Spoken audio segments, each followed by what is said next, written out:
All right, I've got three more questions for atheists. Here is number one. Do you believe that our beliefs ought to be proportioned to the evidence? So should we only really believe something if we've got evidence in favor of it?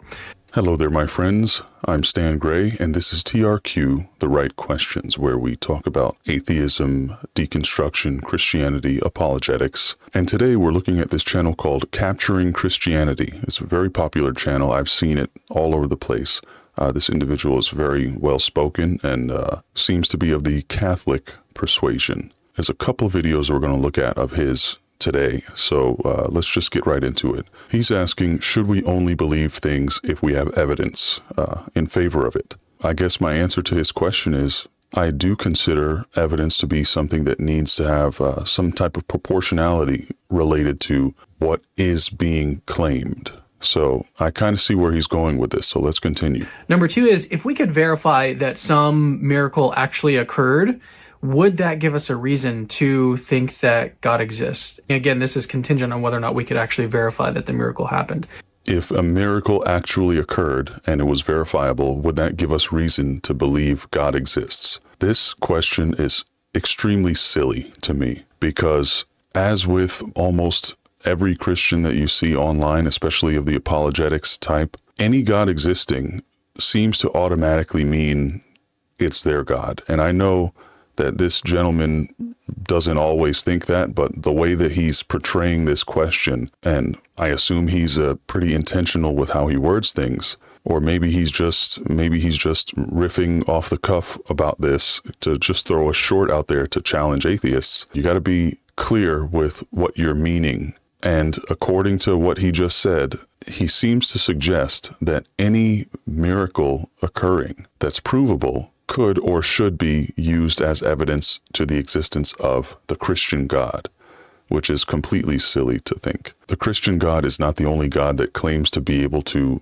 produce miracles. There's all kinds of gods that say that, or followers of gods who say they can do miracles. You see it all over the world. And a lot of these Christian apologists have this, they're just stuck in this mire of, hey, any evidence for a God must mean Christian God, Jesus Christ, Trinity, the whole deal. I mean, what if the miracle that was verifiable was golden plates being found by Joseph Smith when he was 15 years old? What if that's a miracle? Does that prove your conception of the Christian God is true? What if there was evidence that Jesus Christ visited the indigenous American people? They had writings or carvings of him showing up and talking to their settlements before America was founded. Would that be a miracle evidence of your conception of the Christian God? I don't think so. What if a yogi was shown to be able to levitate and perform that miracle? Would that prove your Christian God exists? Not at all. So we're already kind of starting off on a bad foot, but it's going to get worse. Trust me. All right, number three, and this is my final question. If you're an atheist that cares about truth and thinks that we should proportion our beliefs to the evidence, but then you also think that we've got this unique way to verify whether or not God exists through studying miracles, how many of the millions... Who is he talking to? I mean, he's talking to an atheist who believes that evidence should weigh in on whether we believe things, and also that we should be able to verify the existence of God through studying miracles. Who is he talking about here? Let me just make sure I heard that right. But then you also think that we've got this unique way to verify whether or not God exists through studying miracles. Who thinks that? I'm genuinely confused as to who he believes that he's talking to here. How many of the millions of miracle reports throughout history have you actually deeply investigated? How many of the millions of miracle reports throughout history have I deeply investigated? A handful at best. However, I'm going to need some help investigating some miracle claims for myself. So let me head over to the Capturing Christianity YouTube channel, because he does believe in miracles, and he talks about miracles with other apologists all the time. So let's check out one of his videos about miracles. Come on over to his channel with me, and we'll check that out for a second here. So this is a video on the Capturing Christianity channel called Mind-Blowing Miracle Reports with Lee Strobel. Lee Strobel, I've read a few of his books.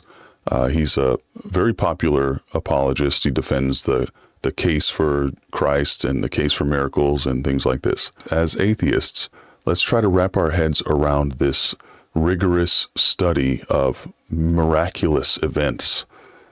And this is the first video I pulled up regarding miracles from Capturing Christianity, who says we should be investigating these millions of miracle claims and investigating them very closely. So let's try to understand the intellectual rigor with which this gentleman pursues his miracle investigations. But tell me about, so then maybe tell me about another sort of lesser known miracle that when you were investigating for your book on miracles. Because you talk about the one of the lady who was healed of multiple sclerosis. Right, and then the one with the pastor. What's one that you may not use typically in a talk, but is nevertheless really evidentially important? You know, for me, there's some that have come out in recent months. For instance, there was a woman, it's not in my book because it happened after my book was published, but a peer-reviewed medical journal published a case study of a woman who had been blind.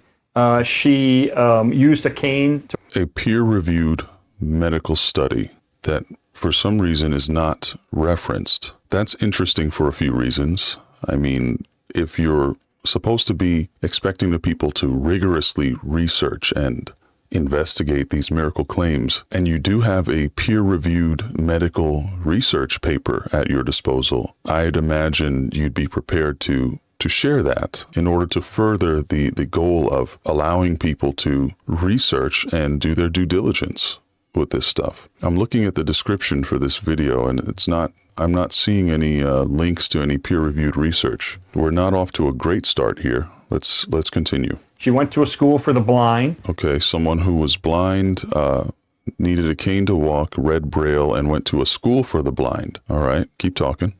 She had a disease called macular degeneration, juvenile macular degeneration, which is incurable. How old was she? You know, at the time this happened, I'm not actually sure. Okay. But she'd been blind for, my recollection is 17 years or something like that. And she married a pastor, a Southern Baptist pastor. Okay, this is getting interesting. If you're blind, you marry a pastor, and that might put you in a little bit better position for you to someday, I guess, be healed from your blindness. Let's see. And one day, they're getting ready for bed, and he just puts his hands on her and prays and says, God, I know that you can heal my wife, and I pray that you would right now. All right, so keep an eye on... Hold on, I got to find out this guy's name because I can't just keep calling him by the name of his YouTube channel. So this guy here, his name is Cameron. He's the owner and main personality on Capturing Christianity. So I'll be referring to him by his name from now on as Cameron. I want you to keep an eye on Cameron's face here and his reaction to this anecdote about a woman who married a pastor who was blind, and just one day he decides to pray for her and ask God to heal her sight, and let's see if it works. You have the power to do it, and I pray that you would bring back her sight. She opens her eyes, and she has perfect vision. And that's been a number of years since that has happened. So this wasn't like a fluke or that went away. But so now her eyesight is back. Her eyesight is back. And you go, okay, so how do you explain that? Yeah. How do you explain the timing of it coming immediately? Look how excited he seems to be accepting this anecdotal story as strong evidence for miracles. I'm kind of disappointed. I was expecting something a little bit more substantial here. After a prayer to God for that kind of healing. So that's It's almost like he wants to ask a question, but maybe decides that he's not going to. Look at his face again. Coming immediately after a prayer to that? God for that kind of healing. So that's a really important part. Is the timing. The timing.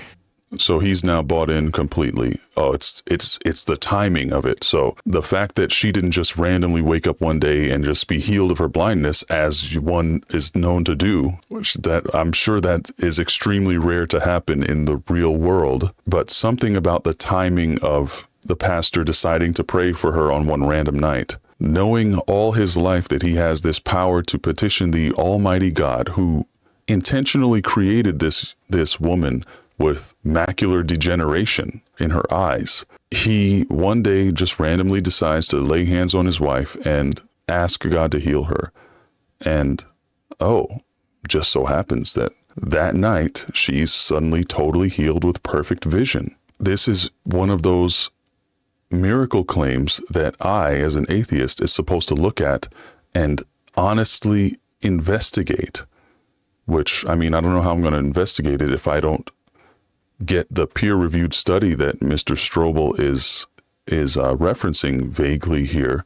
In my opinion, he references that because most Christians don't really need to hear the details of a miracle claim. They just want to know what cool thing happened that God did and how it made everybody happy. But the skeptic would look at that and say, okay, I expect that the next day, once this pastor found out that he could ask God to restore someone's extremely diseased and degenerative sight, he probably went out and began healing other people's sight.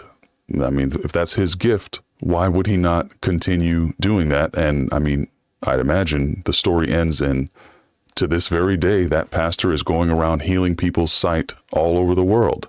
And it's working. And there's video evidence of it. And there's medical analysis of this, because he's basically a superhero now, right? I'm holding my breath here. Let's see. Now, you have an incurable condition. This is the only case, I believe, that's been in a medical journal of an instantaneous healing of this particular illness. What medical journal?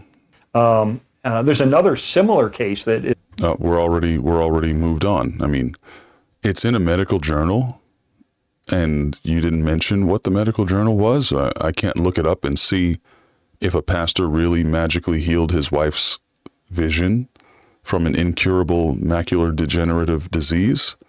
Why not?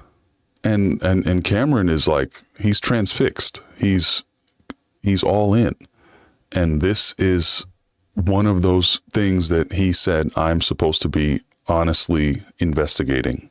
I hope this is not what he means by honest investigation, because hearing a dude who is getting rich off of telling these miracle stories and claims and not asking him for any backup information, not investigating at all, just accepting what he says and lapping it up like a thirsty puppy.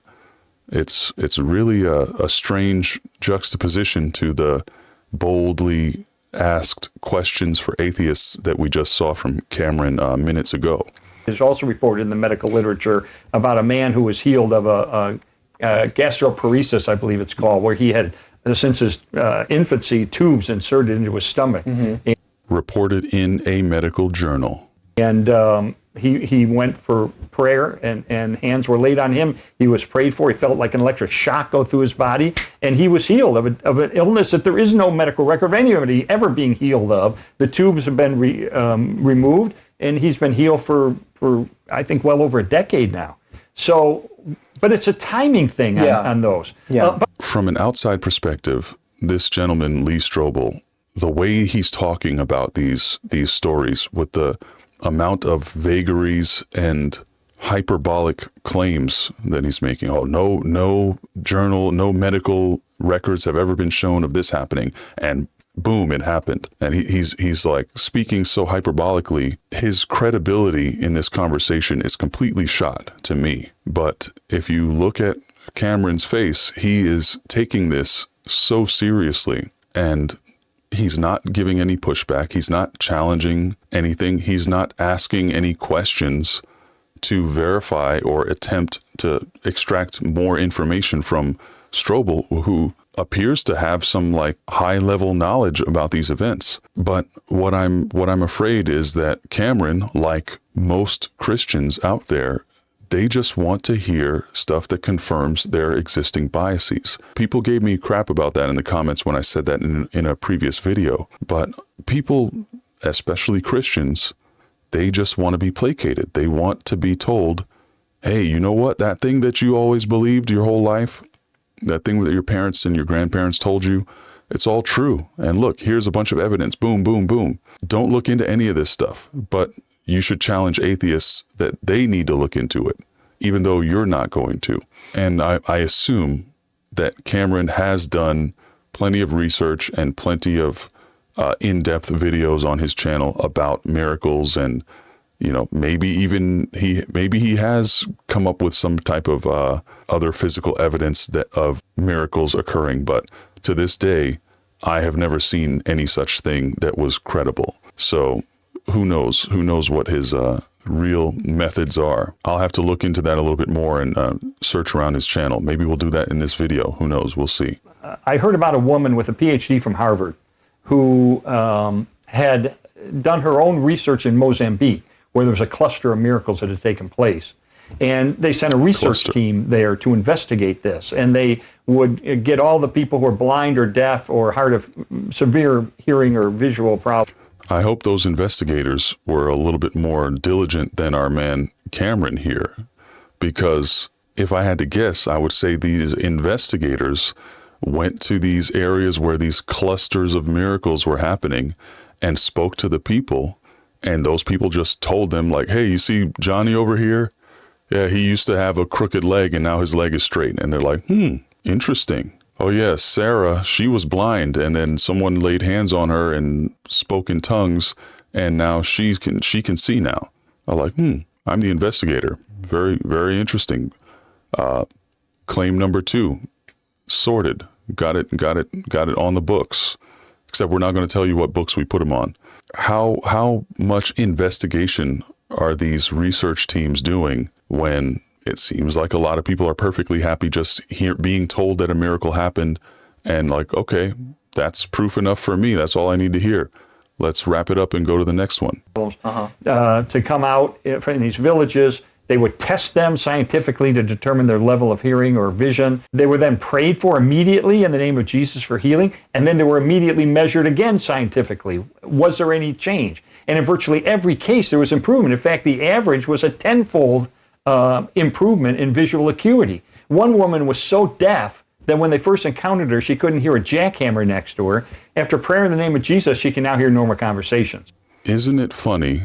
I mean, if you go to Mozambique, as Lee Strobel is saying, I bet you there's people who are amputees there. I bet you there are people who have crippling illnesses that are undeniable. People who have mental illness that is undeniable. But the examples that he's using are, okay, the person couldn't see as well, and then after they prayed, then they could see better. They couldn't hear. After they prayed, they could hear fine. 10 times as well. You might already know this. If you're a skeptic, you probably already picked up on this. Being able to see and hear is something that is easy to fake.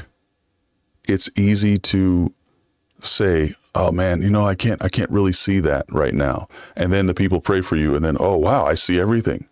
I can't hear a jackhammer right now, right next to my head. I don't know what it's like to be deaf, but I would be willing to bet that a person who is completely deaf would probably at least be aware that a jackhammer is going off near them.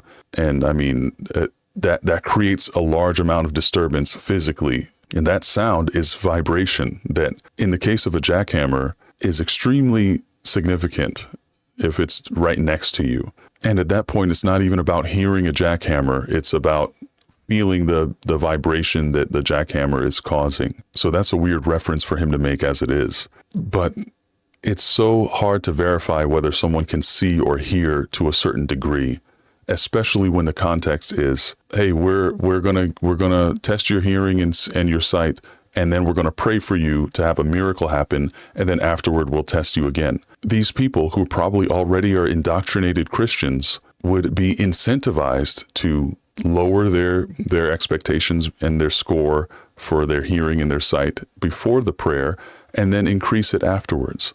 So this is like the least credible study of all time. So now this team says, what do we do with this? Can we replicate this? So they go to Brazil, where miracles are breaking out.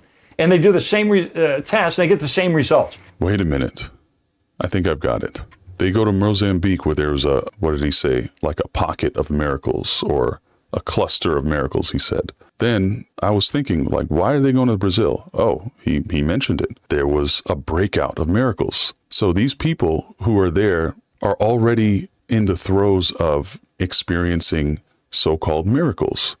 They're already believing, like, hey, there are miracles happening left and right. Everybody come up and get your miracle. So these researchers are intentionally choosing places that are already believing in miracles and already believe that miracles are happening at that time. So what do you expect to find other than people who are waiting for a chance to confirm miracles? These people could be sincere. They could be really believing that that's what's happening. But on a subconscious level, it's not unusual for people to play along and play into the act of confirming miracles in their existing belief system. You see it on these phony healing ministry churches all the time. Or people say, oh yeah, my leg extended, or oh yeah, I can walk without my walker now.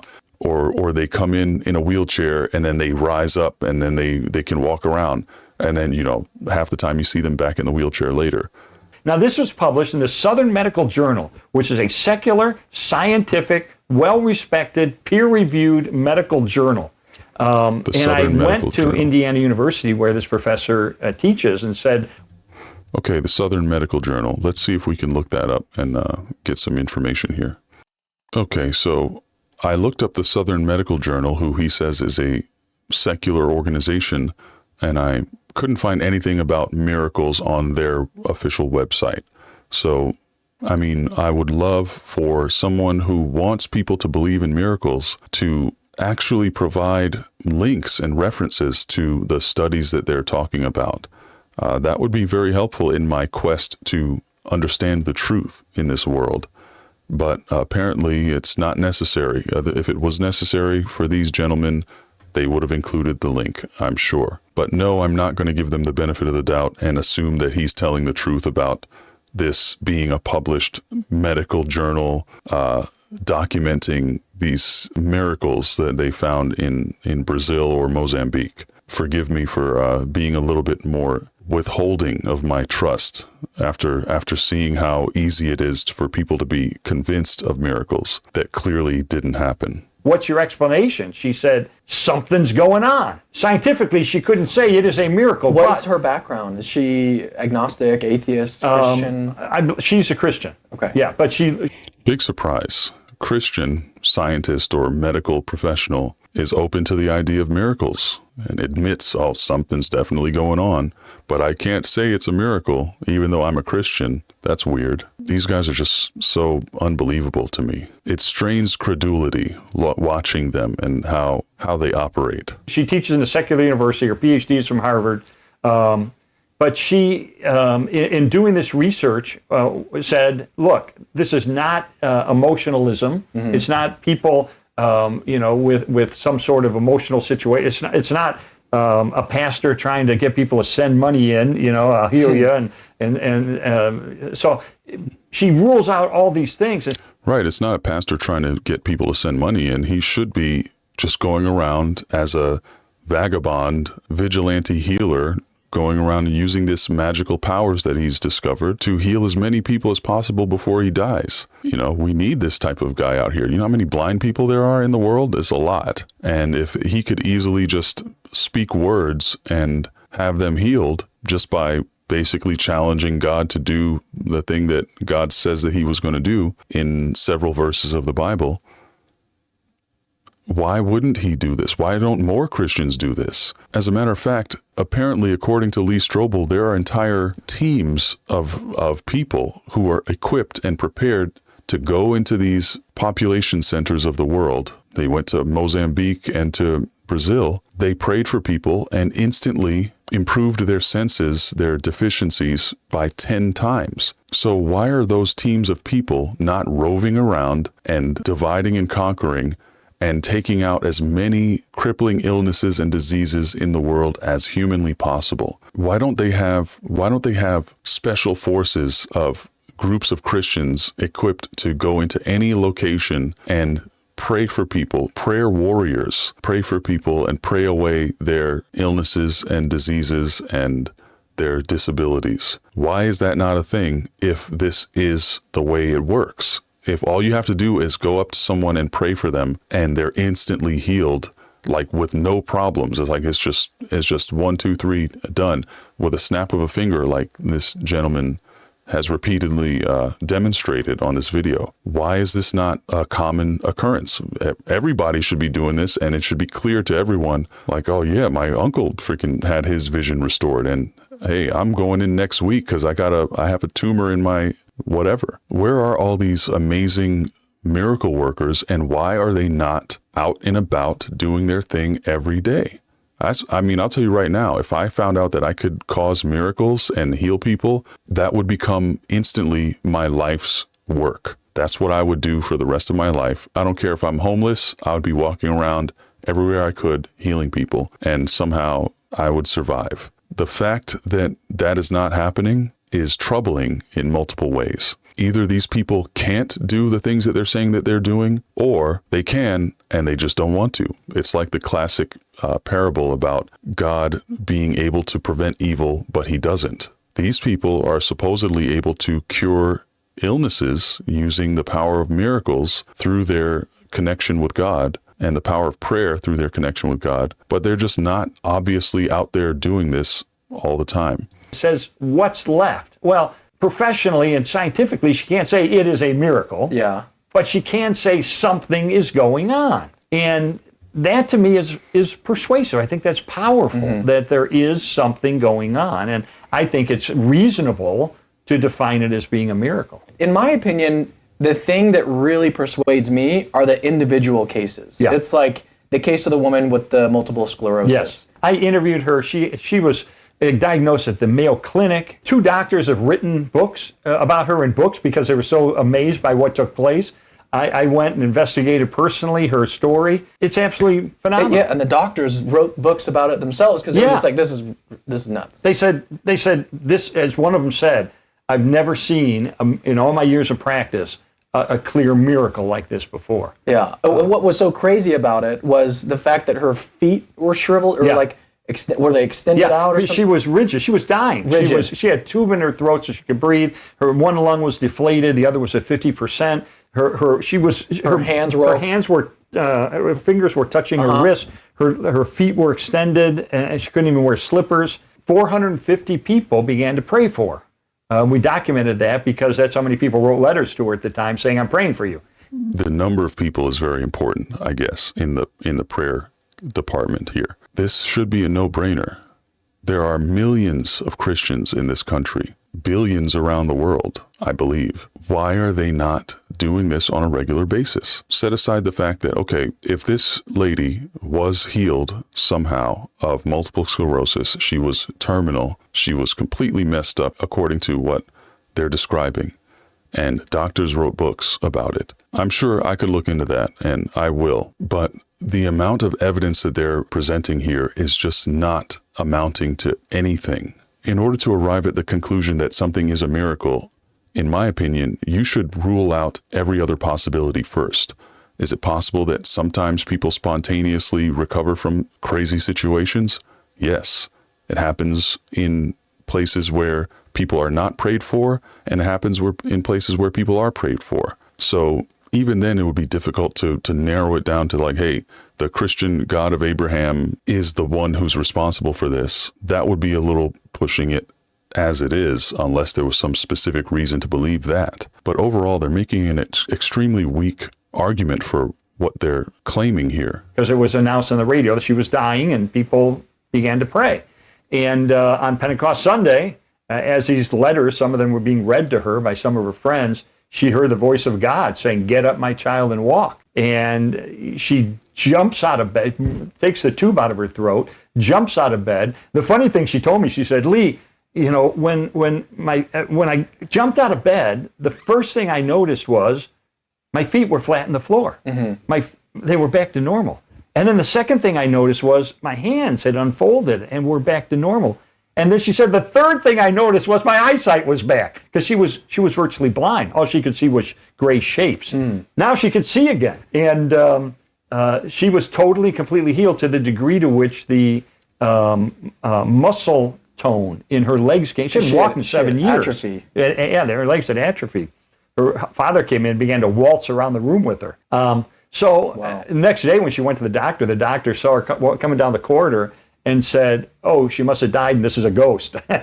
Because I mean, there's no way this happens. That is more probable in his mind, Yeah. a ghost as opposed That's to right. a healing, a miracle. Yeah. Wow. Yeah, these cases are just they blow my mind. In your book, you've got other cases and everything. Yeah. And also the part on Shermer, I think that's good to include. Yeah, it is. I think it's good to say what's your best shot, what's your case against, and he cited some things that I just don't think are persuasive. Mm-hmm. That's the end of his video. Not a great showing. I'm not sure if I read the Case for Miracles before. I read the Case for Christ, and I was not convinced. That was during the early days of my deconstruction from Lee Strobel, The Case for Christ. I thought the book was pretty lame. He made a lot of similar styled claims as he does in this video. He just has a very surface level, gloss over type of way of conducting his arguments, which I don't find very compelling. But anyway, maybe I need to look into this Case for Miracles and see how much more ridiculousness he has in his actual book. So unfortunately, we didn't find any evidence for miracles that, as Cameron was suggesting that we should be doing, didn't see a lot of investigation either, even from him. Maybe we'll look into his channel a little bit more another time and see what we could find there. But that's about all I want to say about this topic for today. I hope you enjoyed the video. If you learned something or thought about something for the first time, learned something new, leave a like, subscribe to the channel if you want more content like this. Let me know down in the comments. Do you agree with me? Disagree? Do you have a significant miracle claim of your own that you want to talk about? Or have you heard any compelling miracle claims that really are convincing, really good meaty stuff? Let me know down in the comments below if you do. So as always, my friends, I hope you have a great rest of your day. I'm Stan Gray, and remember, my friends, if you want to know the truth, you've got to ask the right questions. Take care.